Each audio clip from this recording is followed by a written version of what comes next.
নমস্কাৰ, লৈ আহিছোঁ আন এটি কবিতা। শীৰ্ষক জীৱনবোধ।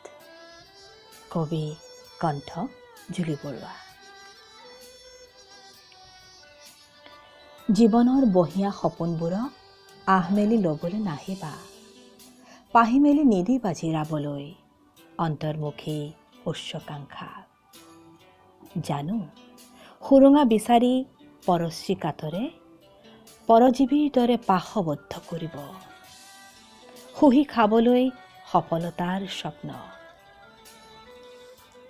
মোৰ বৃক্ষৰ চৰ্মৰ ৰুক্ষতাত হেৰুৱাই পেলাবলৈ দিয়া আকাশীলতাৰ সেউজীয়া আলিংগন। মই প্ৰেমময়তাত ভুল নাযাওঁ মিঠা মিঠা কথাত। তথাপিও বহন কৰোঁ সহন কৰোঁ দি যাওঁ মিঠা ফল। আৰু মুখা পিন্ধা বাটৰুৱাক ছাঁ। তুমি যে আকাশ, তুমি যে বতাহ, আৰু তোমাৰ সৰুজমুখে পানীৰ স্নেহত মই পুনঃ উজ্জীৱিত হওঁ। জীৱনবোধৰ এটি ক্ষুদ্ৰ বীজ, জীৱনবোধৰ এটি ক্ষুদ্ৰ বীজ। ধন্যবাদ।